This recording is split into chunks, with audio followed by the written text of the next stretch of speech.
ದುಕಾನ್ ಅಂಗಡಿ ಹಾಕೊಂಡು ಕೂತಾವ್ ಅವ್ರ ಬೈದಾಗ ಮಣ್ಣು ಬೀಳ್ತಾವ. ಒಂದ್ ಏನ್ ಮಾಡ್ಬೇಕಂದ್ರೆ ತಾವು ಅಧ್ಯಕ್ಷರೇ ಸ್ಟ್ರಿಕ್ಟ್ಲಿ ಯಾರು ಬ್ಯಾನರ್ ಹಾಕ್ತಾರ ಅದಕ್ಕೆ ಸಂಬಂಧಪಟ್ಟಷ್ಟು ಫೀಸ್ ಕಟ್ಟಬೇಕು. ಎರಡನೇದು ಈ ಬಿಲ್ ಒಳಗ ಸುರೇಶಣ್ಣ ಮುಖ್ಯಮಂತ್ರಿಗಳು ಆದೇಶ ಮಾಡಬೇಕು, ನೀವು ಯಾರೇ ಬ್ಯಾನರ್ ಹಾಕ್ರಿ ಭಾವಚಿತ್ರ ಬಳಸೋದಿಲ್ಲ ಅದ್ರಾಗ. ಮಾನ್ಯ ಸಿದ್ದರಾಮಯ್ಯನವರಿಗೆ ಹಾರ್ದಿಕ ಸ್ವಾಗತ. ಭಾವಚಿತ್ರ ಯಾರ್ದ ಮೇಲೆ ಮುಖ್ಯಮಂತ್ರಿಗಳದ್ದು ಭಾವಚಿತ್ರ ಇಲ್ಲ. ಆರ್ ಅಶೋಕ್ ಅವರಿಗೆ ಹಾರ್ದಿಕವಾದಂತ ಸ್ವಾಗತ. ಭಾವಚಿತ್ರ ಏನ್ ಸಮಸ್ಯೆ ಅಧ್ಯಕ್ಷ? ಅದೇ ಹವಳಿ ಅಧ್ಯಕ್ಷ.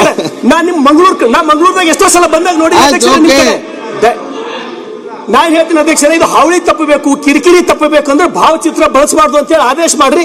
ಎಷ್ಟು ಫ್ಲೆಕ್ಸ್ ಹಾಕೋತಾರ ಹಾಕೊಳ್ಳಿ ಟ್ಯಾಕ್ಸ್. ಮಂಜು ಸಭಾಧ್ಯಕ್ಷೆ, ಒಂದ್ ರೀತಿ ಇದು ಊರಿನ ಸೌಂದರ್ಯಕ್ಕೂ ಮಾರಕ, ಪರಿಸರಕ್ಕೂ ಕೂಡ ಮಾರಕ.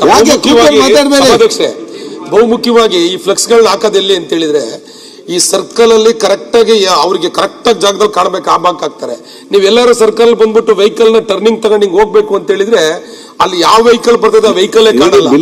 ಅದಕ್ಕೆ ಸಂಬಂಧಪಟ್ಟಂಗೆ ಬಹುಮುಖ್ಯವಾಗಿ ಸಾರ್ವಜನಿಕರಿಗೆ ತೊಂದರೆ ಆಗ್ತಕ್ಕಂಥ ಜಾಗದಲ್ಲಿ ಯಾವುದೇ ಕಾರಣಕ್ಕೂ ಕೂಡ ಇದನ್ನ ಅಳವಡಿಸಬಾರ್ದು. ಈ ಕಾನೂನು ಅದ್ರ ಜೊತೆ ಸೇರಿಸಬೇಕು ಅಂತ ನಮ್ಮ ಭಾವನೆ. ಮನೆ ಅಧ್ಯಕ್ಷರೇ, ಅಲ್ಲ ಜ್ಞಾನ ಆಗ್ಬೇಕಣ, ಅದ್ರ ಜೊತೆಗೆ ಈ ಕಾನೂನು ತಿದ್ದುಪಡಿ ವಿಧೇಯಕ ಏನು ತಂದಿದ್ದೀವಿ, ಇದಕ್ಕೆ ಇನ್ನೊಂದು ಸ್ವಲ್ಪ ಯೋಚನೆ ಅವಶ್ಯಕತೆ ಇರುವಂತದ್ದು. ನಾವು ಹಿಂದೆ ನಗರಸಭೆ ಇದ್ದಂತ ಸಂದರ್ಭದಲ್ಲಿ ಒಂದಷ್ಟು ಸಂಗತಿಗಳನ್ನು ಜೋಡಿಸಿದ್ವಿ ಮೇಲೆ ಅಧ್ಯಕ್ಷರೇ. ಈಗಿನ ಕಾನೂನು ಸ್ವಲ್ಪ ವ್ಯತ್ಯಾಸ ಆಗಿರೋದ್ರಿಂದ ಟ್ಯಾಕ್ಸ್ ನಾವು ಕಲೆಕ್ಟ್ ಮಾಡಕ್ ಬರಲ್ಲ, ಕಾನೂನಲ್ಲಿ ಸ್ವಲ್ಪ ತೊಡಕಿದೆ. ಹಾಗಾಗಿ ಕೆಲವರು ಕೋರ್ಟಿಗೆ ಹೋಗಿದ್ರು, ಕೋರ್ಟ್ ಒಳಗಡೆ ಅವರೆಲ್ಲ ಗೆದ್ದಿದ್ದಾರೆ.